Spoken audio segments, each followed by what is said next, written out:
Have you been able to stop playing our favorite game, Best Fiends? No. Because I have not. No. Best Fiends continues to be unparalleled in the amount I can't put it down. Best Fiends owns my downtime. I'm obsessed. Best Fiends is free to download. It's got like such cool graphics, and the best part is they're constantly updating, so there's always these new worlds and these new slugs to defeat, and you gotta collect characters.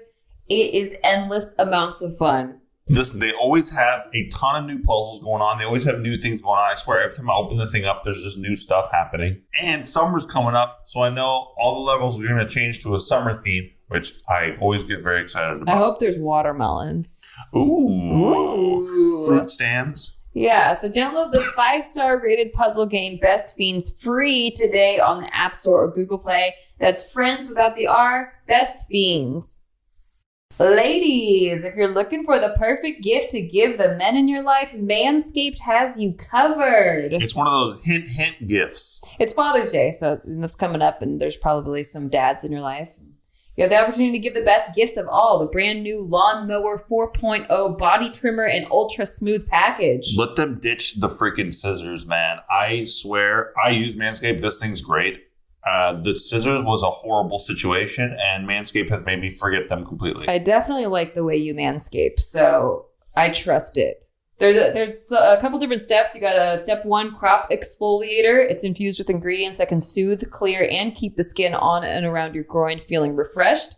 The crop exfoliator can help reduce the risk of ingrown hairs in delicate places, and us ladies know the pain of ingrown hairs is the absolute worst. Step 2 crop gel. See where you're shaving with our unique clear shaving gel just for the groin. It's got 4 essential oils. It's like a spa treatment every time you shave, and it smells pretty good. And we just got a spa, so we can contest. We can verify. We know what a spa smells like.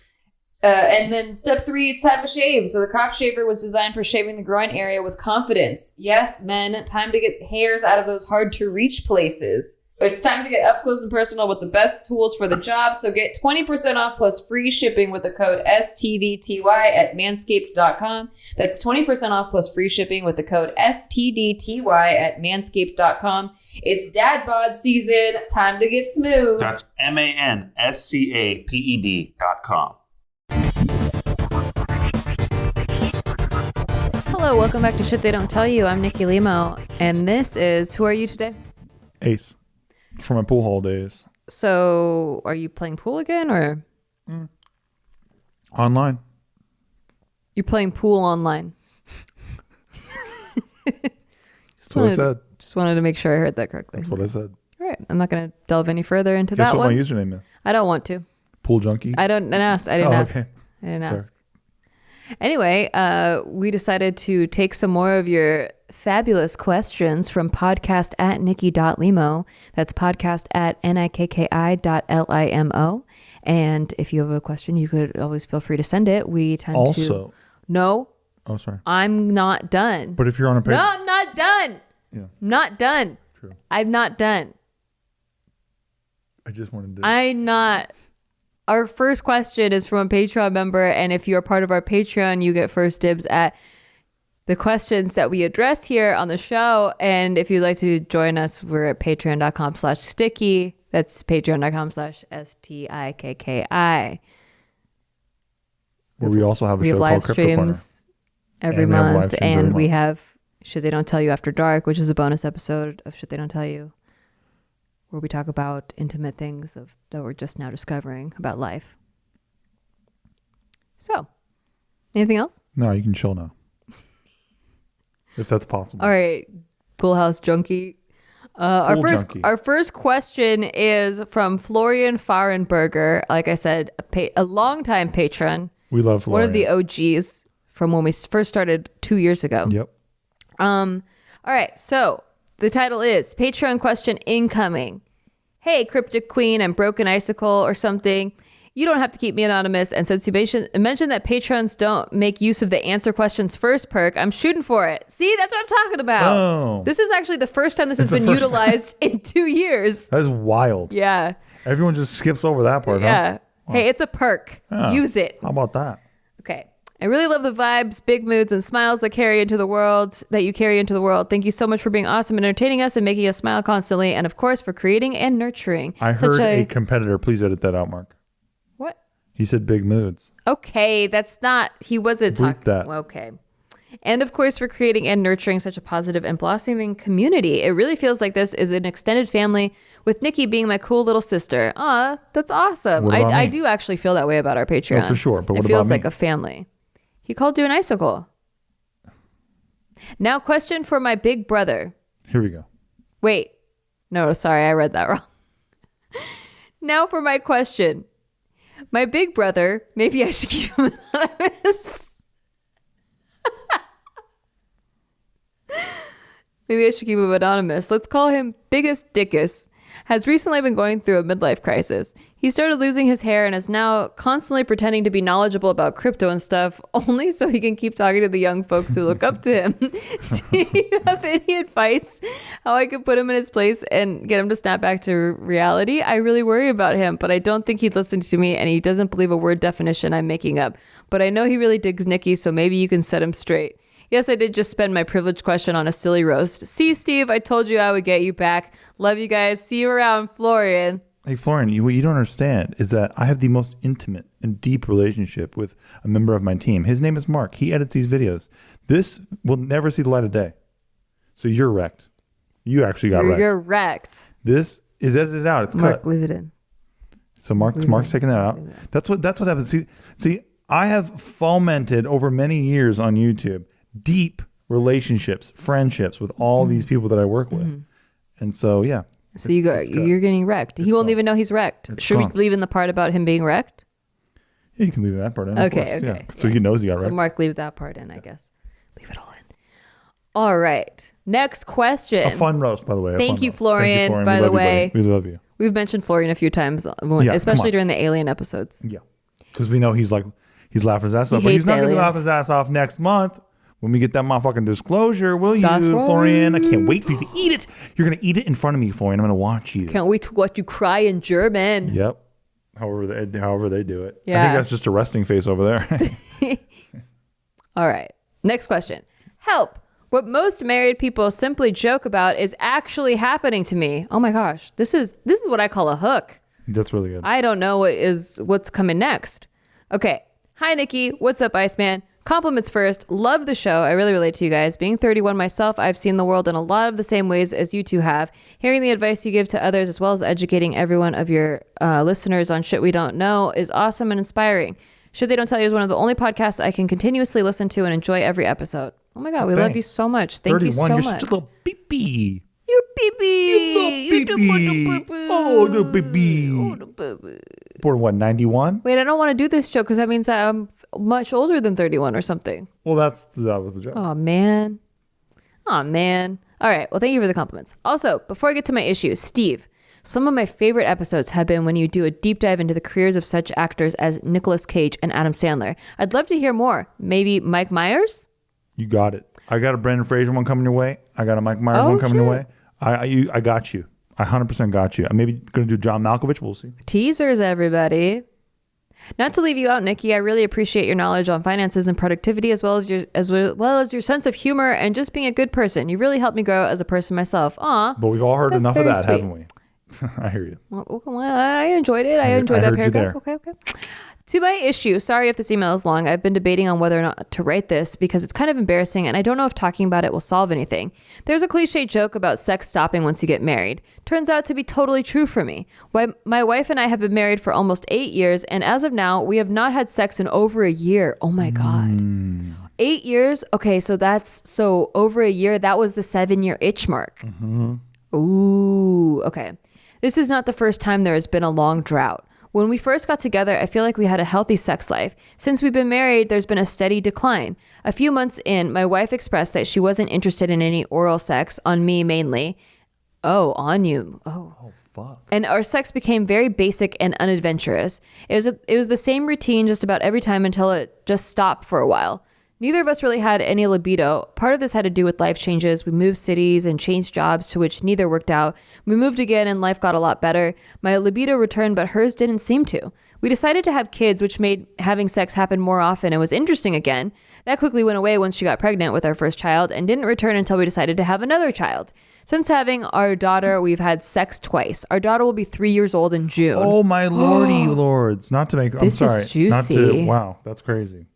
What do I do? She has recently been to the doctor, the OBGYN, and spoke with him about it, but he didn't have much to say, and she hasn't seemed motivated to keep looking for any other kind of help. I feel like I beg sometimes, which is super unattractive even to me. She says it's not me at all, which I believe, but I can't help feeling that I must be missing something. Any advice would be so appreciated. Love you guys. Once again, sorry for the long email. Okay. Real advice? I think that's what... Tell her that your doctor says that you have a medical condition with your dick and you need to have sex more. What do you think of that shit? How's that? So lying. So the first tactic you want him to try is lying. Maybe not. Okay. No, what I would actually do, because look, there's just it sounds like a chemistry problem that we're having here, perhaps. Because if she won't give him oral sex and that's something that he desires at the gate, like out the gate, I think that they have like a chemistry imbalance, perhaps, and they need to communicate to get that on the same page. There's a blockage. Yes. Especially if you were having healthy sex before, like a healthy sex life before. And then now there's not, and I get the stress factor thing. And also like I've heard, and I can't speak from experience because I haven't had kids yet, but I have heard from other mothers, that like especially for toddlers, like the first 5 years, but like the first 3 years, definitely any toddler under 3, your life is like consumed by them. It ruins. Where like ruins it completely, like we can't, I don't know if I can or not, because again, I'm not experienced, but the mothers that I've talked to can't compartmentalize it because they're just so exhausted from putting their identity into being a mom and a child that it's really hard for them to like switch gears to be sexual object now for my husband's desire. Yes. You know, and I really hope that doesn't happen, but we'll communicate about it. Yeah, we'll communicate about it. But I've heard from quite a few newish mothers, especially with 2 kids. I've heard 2 kids is like 2 kids is so much harder than 1 kid. Yeah. Like if you had a little bit of time with 1 kid, you have 0 time with 2 kids. Hey, my buddy Florian got 3 kids. I think he has 4. I think he has 4 kids. 3 or 4. I know he's got 3 kids. Okay, at least 3. And you know they're all like building robots and stuff. Yeah. Anyway, I also have had a similar issue in a previous relationship, and I don't think it's the same as yours because that like my libido died within like the first like year and a half with him, but I stayed in the relationship for 5 years. So by the time like I went to a therapist about it, like it was dead. But I will tell you the things she told me to try to get the chemistry stimulated again was role playing for sure. There's actually a site you can go to. I think it's like something Mojo, like What's My Mojo or something like that. But basically both of you can take the test and you mark off like what things turn you on and what things like you're open to, like you're adventurous about in the bedroom. And then it only shares the answers with each other that you guys matched on. That's cool. That's no pressure. Right? Yeah, exactly. So there's no pressure if you put something crazy down and she didn't mark it or whatever. That might get something going, but then you have to assume that she's also open and willing to get something going. Well, it sounds like there's some kind of like understanding there that she's like, well, it's not you. So if it's... Yeah, but I said that too. But no, I know. Hold on. But she's not giving up is what it sounds like. Yeah. Like, it sounds like there's some kind of a communication channel. I have to have hope for you. Like... Yeah, exactly. I don't know her though. So the thing is like the only evidence I saw of that is like she asked the OBGYN, but that could be an excuse. Yeah, that's true. Even like I asked my doctor, nothing's wrong, you know? Yeah. I don't know. So I'm just trying to offer some suggestions that like a therapist gave me, because I went in there just crying, bawling, because I wanted the relationship to work out, but sex was like the only thing I could not get going. Like we could have conversations, we could hang out, but I couldn't get myself to want to have sex with him. Like it actually made me want to throw up. Like I got I forget what that's called, but like the yuckies, like where you just don't like, just the thought of anything intimate with him made me sick. On Love Island, they call it the ick. Yeah, accurate. So, that's what the kids say. To use a Love Island term. But if she doesn't have that, like you could try some of these things. Role playing was the first thing suggested. Something to spice up the bedroom a little bit. Trying different outfits. Going on to different dates, like more intimacy, more romance. I don't know what her love language is either, but you know, different things are stimulating to different people. Like there's also a test that we took, I can't remember, on Big Mood. You can go watch it, Chief Competitor. But please edit that. There's I forget what the test was called, but you mark off like what stimulates you the most, and they give you options like, okay, you come home from work and this turns you on the most. A, your husband's like, I cleaned the whole house for you. Why don't you go upstairs and take a shower and meet me in the bedroom? Nikki move. Yeah. Or like, if I come home, Nikki's in like a sick ass outfit, done. Or you come home and your husband is like, attacks you at the door because you're so fucking sexy, and like he just ravages you. Yeah. I think it was the love language one, but so depending on what her stimulators are, because every person's different, you don't want to like do the ravaging one if that's not her. But maybe cleaning the house is her, or maybe like having the mood set. Like some people just don't get turned on if the environment's not clean, or if they're not clean.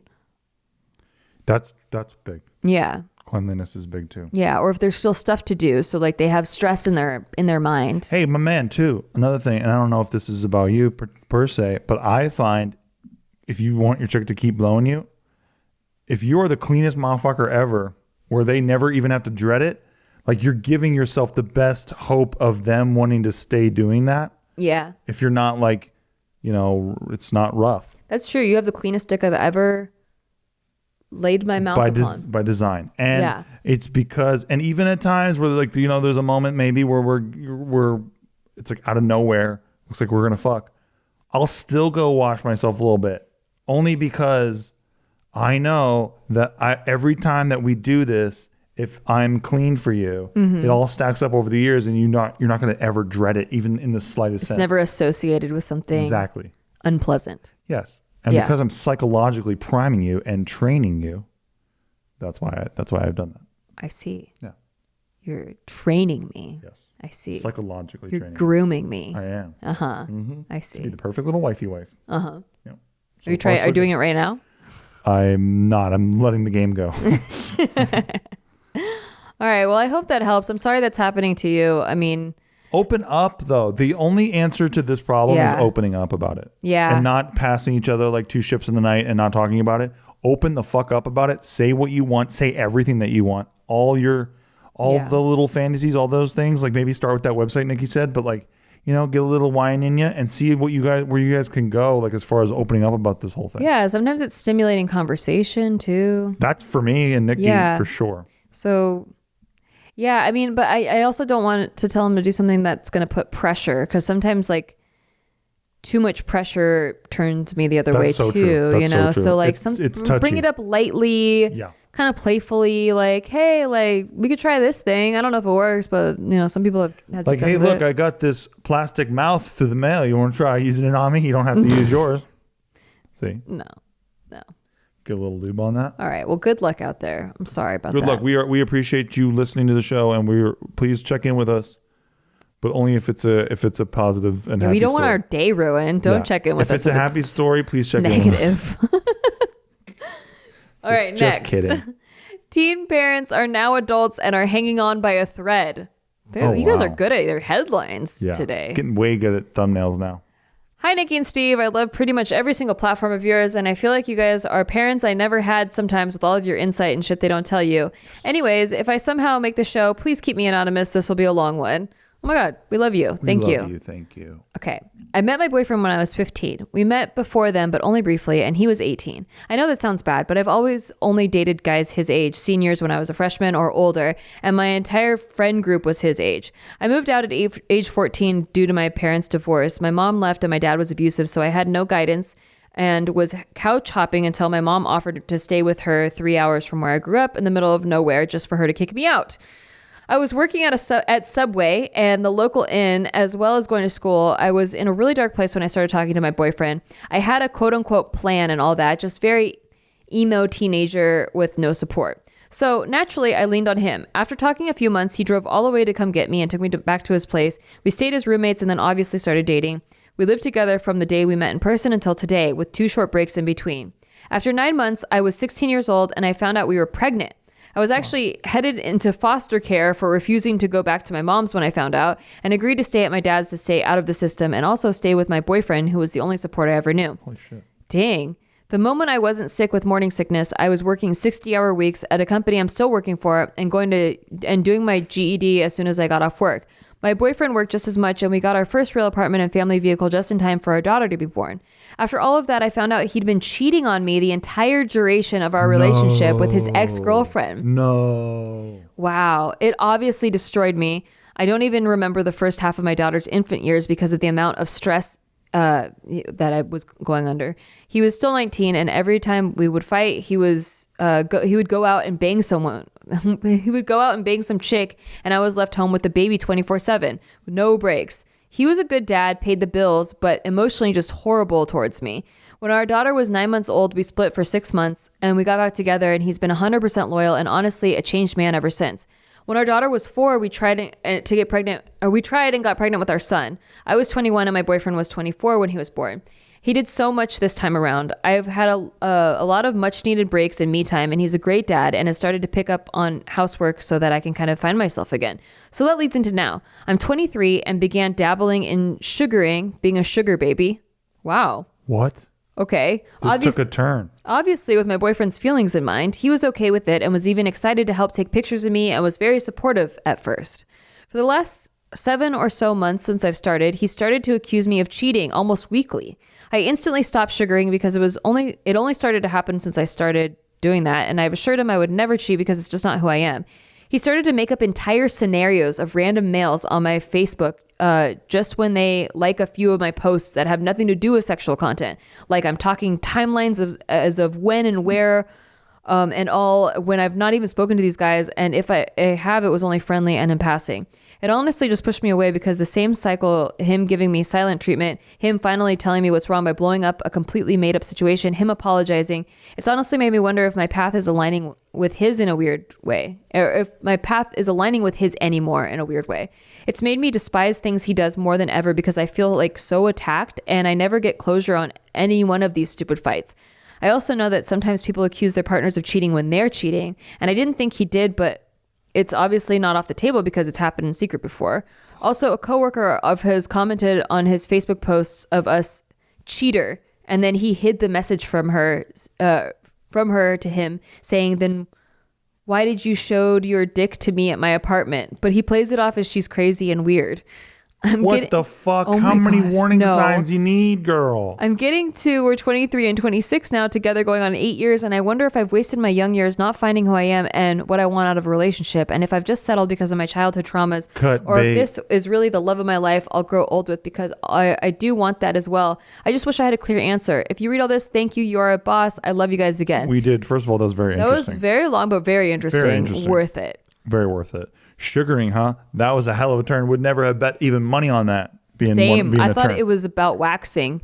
Do you know, like, you can use sugar to wax your body hair? I had no clue. Yeah. That took a turn as well.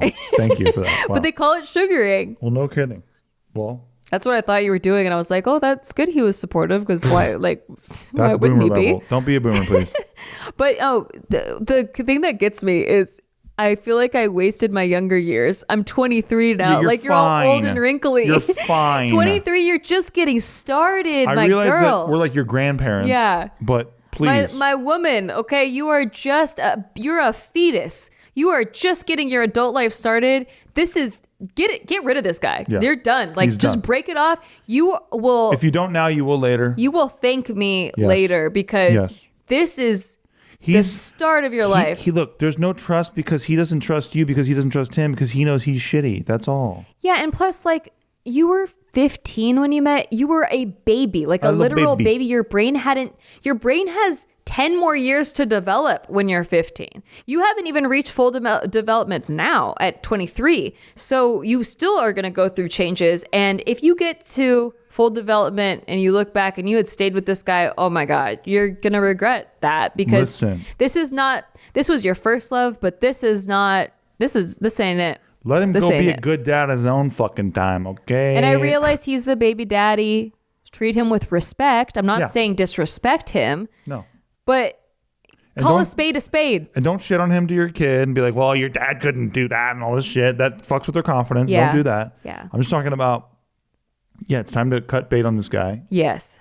No, he shouldn't be treating you like that. There should be trust in a relationship. You have none. Yeah, you have none. So you have nowhere to go. And I absolutely think he's projecting and these entire scenarios. If you don't do it now, you'll do it later. I guarantee it. And if he's not projecting, like maybe he's not cheating, then he is building in his mind that you are doing the things that he did to you. He's and guilty. he might try to get revenge on you, even though you're not even doing that. He's got paranoia. He's guilty. Trust issues. He's a guilty motherfucker. I don't care if the coworker is right or wrong about commenting cheater. Like, I don't think he's the one. I don't think he's the one for you. I think you could do better. I think you've evolved past the person you were when you met him.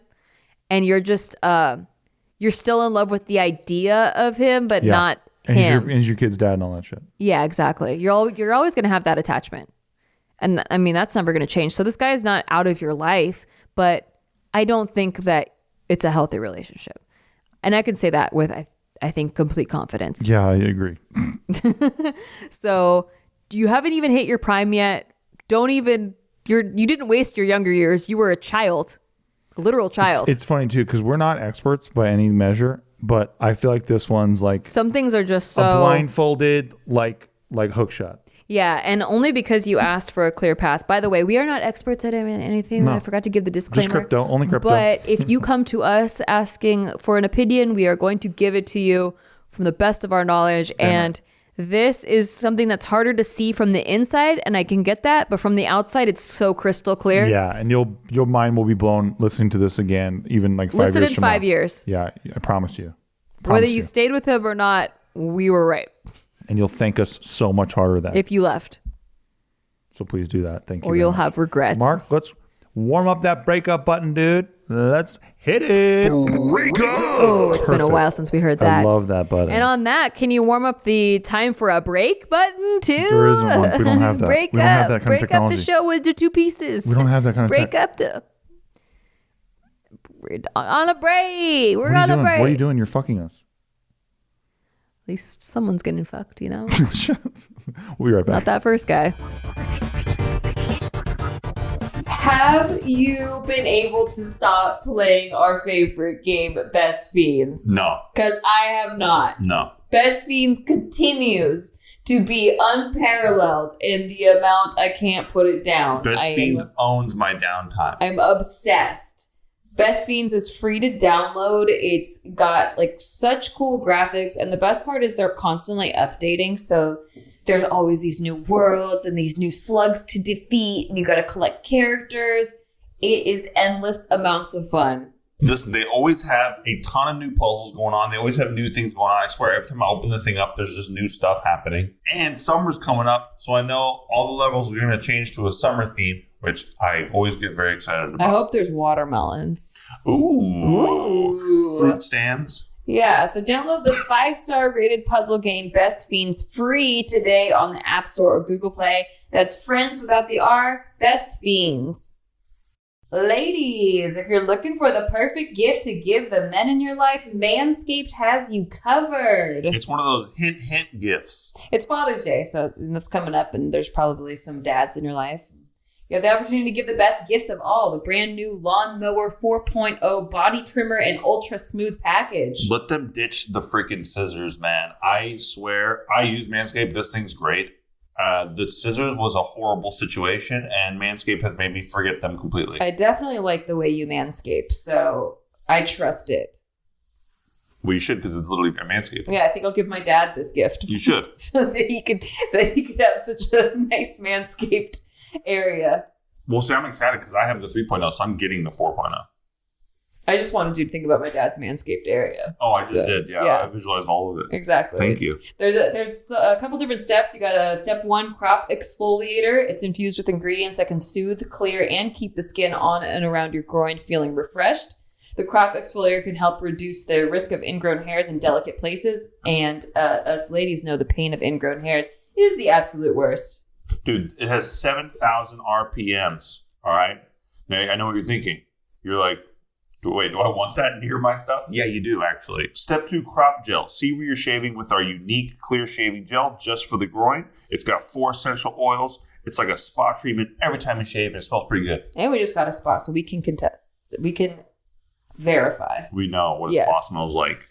And then step 3, it's time to shave. So the crop shaver was designed for shaving the groin area with confidence. Yes, men, time to get hairs out of those hard to reach places. Butt crack. I should get your dad one too. Yeah. I just like to know that all the men in my life have a nice clean butt crack. Yes. Okay. It's time to get up close and personal with the best tools for the job. So get 20% off plus free shipping with the code SDTY at manscaped.com. That's 20% off plus free shipping with the code SDTY at manscaped.com. It's dad bod season. Time to get smooth. That's manscaped.com. Your dad's going to have a smooth butt crack. Hey, so will yours, pal. Hell yeah. And we're back. I hope you missed us. Did you miss us? Say it back. Say it back. Say it back. Thank you. Okay. This is actually a recap, or not a recap, a follow-up. Okay. A follow-up, yes. Okay, to a question that we had answered in a previous episode. So, Chicago Girl Who Catfished You is the title. Hi, Nikki and Steve. Again, hopefully. I was so happy that you guys read my email. I was listening to your podcast on a walk and was bummed out that you started Crypto Corner. Not because I don't want to listen to Steve. I love when he talks about crypto, but because I had catfished you guys and was scared you wouldn't address my question now. Y'all made my day when I heard my question being answered. Anyways, I took a lot of your advice, especially with working out, where instead of feeling bad about how often and how long I used to do it, I now just try to be active for 20 minutes a day. Great. That's nice. Awesome. Yes. I also did really well in school, but don't admit it that often because imposter syndrome. Oh, there you go. That's sense. Just a work in progress. My follow-up question, in case you want to skip. Okay. My boyfriend and I have been together for around 10 months. I genuinely love him and I love being around him. I have so much fun when we're together. He genuinely listens to me. And if we ever have an issue, I've only needed to bring it up once because after we address it, I have never had the same issue again. However, I have found myself when alone thinking that stuff might not work out and questioning if this is my forever. I'm only 20 and my prior relationship was sexually, emotionally, and mentally abusive. I dated a narcissist with a fucked up family, and only 3 months after post-breakup, I started to talk to my current boyfriend. I know there's definitely unresolved issues which I'm working on currently. I just want to know whether this is my gut telling me I'm not in the right relationship, my anxiety trying to magnify small worries, or me projecting stuff from my past relationship onto this one. I ask this because my boyfriend is the most caring person I have ever met, but at times I get mad that he loves me so much because I'm used to being the one who loves more. I'm used to being the one that loves. Okay. Break up with this guy. This guy's an asshole. I also find myself excited when I get to see him, which isn't often because of COVID. But when we meet through FaceTime, I get mad at him. Please don't tell me to break up unless you guys really think I need to, because I genuinely enjoy his company and our talks. But I'm not sure what isn't clicking because this was not an issue until a month ago. Listen, we are in charge of your life, and you have to break up with him. It's up to us. It's not up to you. Yeah, it's absolutely true. If you don't break up when we say to break up, then you are cursed. You are cursed. That's right. You're cursed with everything that you try to buy will increase by 5%. You'll never love again. Oh shit. That's not the curse I was going for. Oh. What was yours? Everything that you try to buy will increase by 5% when you get it to checkout. Oh, I was like, but I want my stocks to increase. No. Everything that I gotcha. Yeah, that's rough. Okay. Side note, what's love and what's being in love? If my love is different than what media throws at me, is it still love? Podcast idea, only if you're comfortable. Don't want to intrude. I'd love to hear more about arguments you and Steve have had. I know you guys had a hard first year and some fights, but were there times where you doubted that this was your forever and was that because of an argument or just your own doubt? Thank you. I wrote this as if we're friends now because you read one email of mine, but I fucking love you guys so much. We love you. We feel like we're friends. You're I'm good. listening to Big Mood and I'm acting like I'm friends with everyone. Like I'd fucking cut that bitch for Gina anyway. Lots of love, a Chicago girl. Thank you, Chicago girl. We appreciate it. Yes. Okay, that was a lot, but let's get to it. Yeah, one by one. This guy, Mark, you can hold off on the breakup button for now. Wait, why? For now. Okay. Well, for now. All right. I just don't like that he loves her so much. I don't know. It's creepy. Right. Like, who loves a person who this loves much? Someone who has this many, they see their flaws. Mm-hmm. Why should I get this much love? Doesn't make no sense. Doesn't make any sense. See? Wait, how does it say how long that they've been together? 10 months. Who loves someone that much after 10 months? Jeez, no, like someone should wait a little bit longer to love. A little sus. Maybe he's the guy from that show You. Oh, and, he's stalking her. He's working like an angle. Obsessed. Yeah. He's obsessed. He's clearly obsessed. Okay, so Steve and I, this sounds actually kind of similar, like in different elements ring a bell. Like we've always been the one to love the partner more in our previous relationships. No question. So it did really throw me off that I was like, wait, is this guy like serious that he loves me this much? Because like I've never had it returned to me. Same. Reciprocated equally. Like it's always like at first it seems like they're reciprocating and then like within a couple months it like drops off because it was just the initial period of the warming period. But this guy just kept going. Well, same to you. And that was what was so weird is because we always expected the second part. Yeah. Like I always expected the other shoe to drop. Right. Because it always had before. Yeah. And I was just like, here we go. So yeah, re-argument I think both of us did project our old relationships onto each other because... And that's what you're doing. You're projecting your fear within your last relationship onto your new one. It has nothing to do with your new one. But your fear has still survived. Your body is really good at subconsciously keeping pattern recognition without you noticing.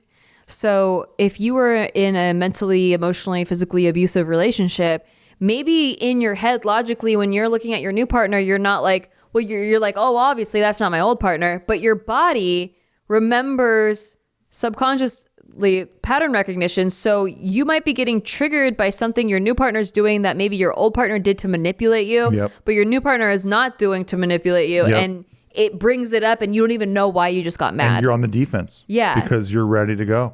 Yeah. Because you had to you had to be in the old relationship. That's how you survived. And exactly. And you don't want to keep making the same mistakes over and over again. So your brain is trying to protect you. Like, yo, we're not doing this again. Yep. It's time to give this guy... we got smart. It's time to give this guy the clean slate that he deserves. Yes. And to recognize when you're doing this. And it will really help you, especially if you talk it out. Like if you say out loud, like, oh, you know what I think is going on right now? I'm not mad at you. I'm mad that in my previous relationship, like there was enough mistrust created where I have a fear of, what's going on right now because I'm worried that I'll be repeating the same pattern. Yeah. And I think it's also you not being able to see each other in person that much because that helps so much. Like relationships are like over time, you're building, each experience you have with each other is building on the previous one. So whether it's a bad time or a good time, you're continuing to build. So especially in the first period of like the first couple of years you're together, you are only gauging the strength of your relationship based off of all your cumulative experiences. Nice. So if you didn't have that many together because you don't get to see each other, then you might build trust on one experience and then you forget. You're like, I don't know, like it's been so it's been so long. It didn't get pounded into you. Like it didn't get pounded into you yet. I mean, physically too. You know what I'm saying? I saw that. That was sick. Hey, don't use your ring finger. Thank you. Thank you. That fuck perfect thing will stab you. No. All right. This is some quality. Smooth. That's what I mean. It's good quality. That's why. Okay. So I feel like you trust him when you're together, and then like you forget about the trust because your old relationship is still in there, seeping in, right? So then you see him on FaceTime and you're mad because you haven't gotten to see him. You have needs. Yeah. You have needs and they're not maybe being met. Yeah. Because not because of his fault, but limitations that exist in the real world. Exactly. So I would cut the cat a break, will ya? Give him a clean slate. Gosh. Let's separate what he's actually doing and what you're feeling. Yeah. Maybe see a therapist. Like it's been helping me a lot because there were some traumatizing events that happened over the past decade that I didn't realize I hadn't dealt with. And so, recently things have been triggering me, but I know logically they shouldn't, but I can't help it. My body is like, has a panic attack and starts shaking because of like something stupid that I know I shouldn't be triggered by, but I just am. Yeah. And so I'm actually working with a therapist on that. And maybe I'm not saying that you have that to that degree, but maybe like there are some things that you thought you dealt with that you didn't That you're holding on deal to. with. Yeah. Yeah. Clearly. So that may help. I think it's very clear that's happening. Mm-hmm. And if you have the resources to do that, that would be great. There's some programs like Talkspace, not sponsored, but on this podcast, but BetterHelp, like that, things like that, where you can get some, alternative methods of getting it. But a lot of healthcare, of health insurance now covers mental health, which is awesome. Yep. Very awesome. So if you do have access, definitely take advantage of that. Yeah. Most of our brand deals now are on Crypto Corner, where we have a lot of different VPNs. I see.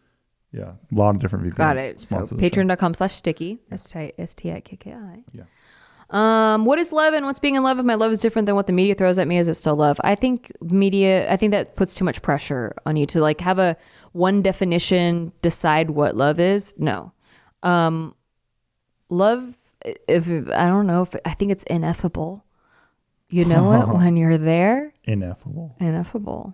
And also, I think it evolves over time. It deepens over time. Like the first time. The more you get to know somebody, yeah. Well, and also like the first time I was in love, I knew for sure it was love. And maybe it was. I mean, it was to some degree, but it wasn't as deep as the love that I have with Steve. But I didn't know that it even existed yet. Same. So at that time, I was like, wow, it was mind blowing to me. So that's why at the same time, like what you're saying, because I had the same feelings too. Yeah. I feel like I was never in love before you, but then I also know that I thought that I was. Yeah. So but because I had this deeper, richer experience, I'm like, there's nothing that compares. So yeah. And so it's not fair. It's like, I think you were in love. You just didn't, you had a different definition back then because you didn't even know another one existed. Yeah. Yeah. Just not with the bitches though. I wasn't in love with those bitches. Okay. I believe you, honey. Yeah. Thank you. I was definitely in love, deeply, madly, graciously, truly. We're gonna cut that. Truly. Mark, cut that. Thank you. Yeah. My man always has my back. I fucking love this guy. But also, I think that love evolves over time. I definitely love Steve more than when we first met, and I thought that I could never love anyone that hard. I know this is getting into mush territory, but it's true. I think every other relationship, I don't know if it was because of them or just because of the way we dealt with issues. I don't know, but I definitely did not feel a deeper love connection over time. I remember our first date, and I got to put my hands around that fucking ass for the first time, and I was like, God damn. I was like, I will be in this for a long time. You're like, this is love. This is love. I was like, this is what I'm motherfucking talking about. Well, Steve almost broke up with me because he, like a year later, because he was projecting a lot of stuff from his old relationship. So yeah, it happens. It happens. It happens to the best of us. But once I saw that ass walk in to the bathroom, away from me telling her that I dumped her, I was like, good. And once again, and I got stupid. Just when I thought I was out, I got pulled back in. Mm-hmm. That is a good podcast idea, though, of our previous arguments. That is good. We should do it. How about that? We'll do that one for you. Hey, our buddy Joe Shepard asked for a screenwriting one, and we did that. So we'll do this one. He's too. also a patron. Exactly. So there you go. All right. This one is titled I got engaged and have a monster-in-law. Help. Oh no. Oh, I can't relate. I can't either. I have the so best lucky. mother-in-law. Yeah. I have the best in-laws. But yeah, I know that's a problem. I mean, there's movies written about this, so. I wish I was. It'd be great though if I was lying right now. I know, right? And I'm like, I secretly hate them. But we're so lucky. It's been great. I know, we really are. And that we came from families that are very family oriented. Yes. Like we both have that And same value in common. Yeah. Okay. Hey, Iceman and Icebreaker. My name is Nisha. Feel free to use my name. Oh, bold. Very nice. The first non-anonymous. We like Well, that. I mean, Other than besides Florian. Yeah. First off, compliments. Love you guys to death. I always love listening to your insightful commentary and everything, and you guys are relationship goals. I love to think of you guys as my friends before I even had friends. Oh my God. Oh, we love you. So Thank sweet. you. I wanted to talk to you about in-laws. My boyfriend and I have been together forever, 6 years, and we are crazy in love, are always laughing, and he's my best friend. That's so awesome. Awesome. Love that. See, it happens. See, people, It's not just don't one. settle. Yeah. We know we want to get married, and I see myself spending the rest of my life with him. Update, we got engaged. There's just one small problem. His family. Most of them are okay with me, but he definitely comes from a family that has dysfunction. Specifically, his mother is toxic and has an incredibly negative influence on him. She's controlling of him and doesn't like that he has grown up and made a life for himself or thinks for himself. She has taken money from him, insulted him, and depended on him to an amount that is unhealthy. His words, not mine.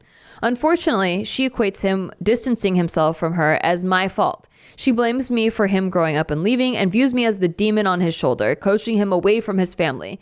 I've tried my hardest to get her to like me, but she is always cold and disinterested in me. If it was anybody else in the world, it would not be worth it. But I'm straight up in love with this man, and I want to spend the rest of my life with him. So I'm going to deal with it. I guess what I'm asking is, did it take you guys a while to get the love and trust of your respective in-laws? Was there clashing? Do you guys think this could go away with time? Love you guys always, and thanks for everything. Love, your number one fan, Nisha. We love you, Nisha. Oh, we love you, Nisha. So first of all, I think I always have this thing with people, right, where I'm not necessarily always the most likable person, I guess, when I walk into a room. I can be a 500-pound gorilla sometimes, and I know that about myself. That's not true. Well, I know. I'm just saying, I understand that. I don't expect. Here's the thing: when I walk into a room, I don't expect everyone to like me immediately just from walking into a room. Okay, that's all I mean. Well, that's common. And I understand myself enough to know why people might not like me initially. I see. If they just met me. I see. I have a very punchable face. I would kiss it. I can be very loud, right? I'm opinionated. You know what I mean? I can see why people could just judge me and go like, "Oh God, here we go." Yeah. But even no matter what room I walk into, all I want from anybody, even if you like me or you don't, is just your respect. Mm-hmm. That's all. And so when it comes to family stuff, I think it's so important that even if they don't like you, they have to respect you. This is my number one thing about families that are dysfunctional or whatever, like moms with their sons and they're like, "You're not good enough," and all this bullshit. You have to respect me anyway. Yeah. And you can demand that respect with just a frank conversation. And believe it or not, I think it will make them respect you a little bit more. Yeah. Talking it out with them, Yeah. trying to, I mean, it does sound like the mom it won't talk to her. Yeah. But you can try. But if you want to have, I mean, what do you got to lose compared to how it is now? It sounds like it's pretty awful. Can't do anything worse. Yeah. Just have a little intervention. And talk to your spouse to be first. Yeah. Like, just like, "Hey, I'm thinking about bringing this up. Is that okay? Like, how should I word it? What are you comfortable with?" Like, make sure that your partner's comfortable too. Because ultimately they'll have to deal with the mom more than you. But that's the other thing too, is like your partner should have your back as well. Definitely. I'm not saying that he's not. If you didn't warn me, like, let's say one of my parents had a problem with you, like this hasn't happened, so I can't really speak from experience. But if you just like went off on my dad, like I don't know what I would do. Like, that's kind of crazy. So, but if you had that conversation with me beforehand, like, and we talked about like what you were going to say, then it's not a surprise to me. And to me, that is having your partner's back. That's that's you going like, "Hey, I want to support you the best way possible. Is this cool? I really need this." You know, just open that communication. Yeah. I think that I think you're right. Yeah. But the frank conversation, I think if you have nothing to lose with this person, it's worth it. Yeah. And just let your person know that you want to do this. Maybe they could even facilitate this. That's exactly. And that's what you would hope for, right? But yeah, and really, and in this conversation, this is what I want to help you with the most, right? It's just about like, hey, look, I understand that maybe you feel a certain way about your son, but what I want you to know about me is I love your son. Like, you know what I'm saying? Yeah. Like just same teaming it a little bit and being like, we are wearing the same jersey. Mm-hmm. It's got your son's name on the back and we fucking think this guy's the greatest. You know what I mean? And what can I do to just have an easier time with you while we both love this guy? Yeah. You know, and I don't think that there's an argument to be made against that. You know, that's what I mean. Once you can break through the bullshit and whatever she supposes about you and whatever she like thinks we're both about on you. the same team. Yeah. How do we become more of a family? Exactly. And I don't think anyone could argue with that question. Yeah. And maybe she could be like, what are you talking about? Of course everything's great, but obviously things are not great. So opening the conversation up, I think, is the first thing that has to happen. Because she's not being very frank with you. She's just hating on you no matter what. Yeah. I mean, and yeah, like we said before, we kind of did a spoiler, but like, yeah, our in-laws both, we got along immediately. So that's hard. I get it. But I also think I did a pretty good job setting Steve up because I picked such terrible partners beforehand and my parents hated them. Thank you. Hey, so same. when Steve came along, they were like, oh, thank God. Like, thank God. No, me and your old man hit it off. You were the only boyfriend my dad has ever talked to. Not That's just wild. like you guys go out to Costco together. Yeah. But he wouldn't even talk to my previous I boyfriends. love that guy. Like we would be in the same room. My exes would try to start up a conversation like, hey man, like what's going on? Like how are you? How's work been or whatever? My dad would literally not even look at them and just be like, yeah, man, good. Like, by the way, it's funny that because I have seen your dad do that to people yeah, that he does not like clearly. yeah. He does not hide it. He doesn't hide it at all. And so that's very funny to me because I've had a much different experience with the cat. The cat is like, he's the man. Yeah. And what makes it easy too with your dad is I look up to the guy. I think he's a great guy. Yeah, I think it's that you both like mutual respect and you showed respect right off the bat. Oh, yeah. Whereas I think my exes were just either too nervous or insecure or whatnot, but they didn't like give a good first impression at all. Yeah, that's rough. They That's didn't like look him in the eye, shake his hand. Yeah. You know, one of the ones that I was a 5-year relationship with, the first impression was like he honked outside my door and I came out. He didn't even come in and my dad got really mad about that. And then you can't make up for that. That's your first impression. Yep.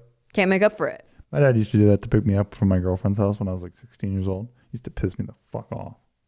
Well, that's different because it's the dad doing it. Doesn't matter. But if the boyfriend's doing but it pisses me off because it's disrespectful to the folks too. I don't know. Oh, okay. Well, yeah, I think my dad did that too.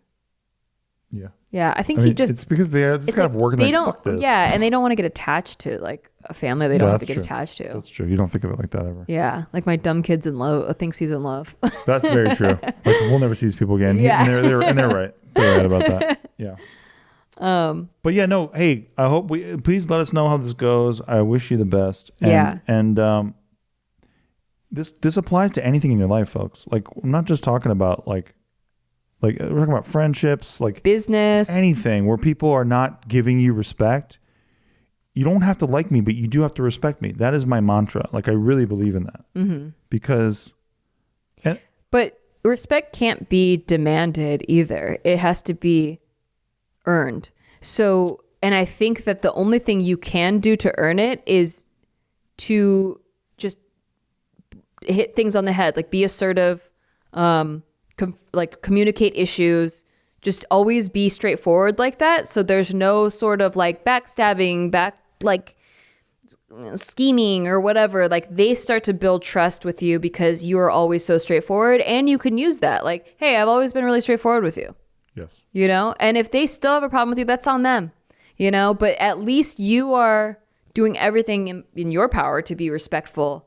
Exactly. And that's the thing too. You have to set the standard for respect. Like there's a base level of respect that I pay everybody, no matter who they are when I meet them. Yeah. You know what I'm saying? Like, exactly. And that's all I need back. It's just that base level of respect. And then we're chill.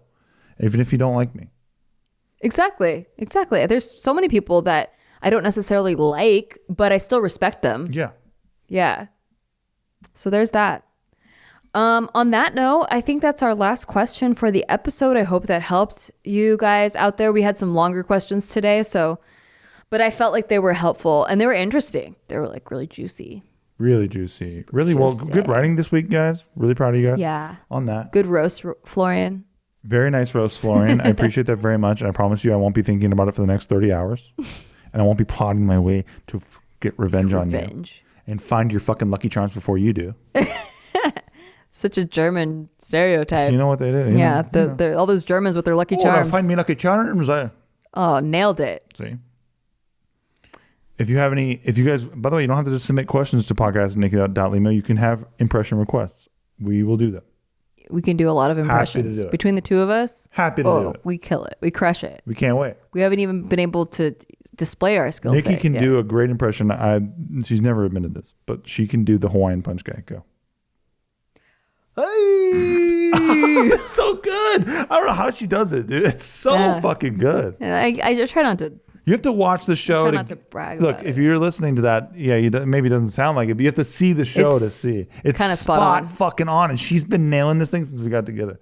Nikki, kind of a party trick. Dude, just have her. Just dude, anytime you're anywhere, and you should pull up this clip at a party. And be like, dude, this chick does the Hawaiian punch. You should do it without a visual and see if they can guess. Oh yeah, they'll nail it. Yeah, they'll nail it. Yeah.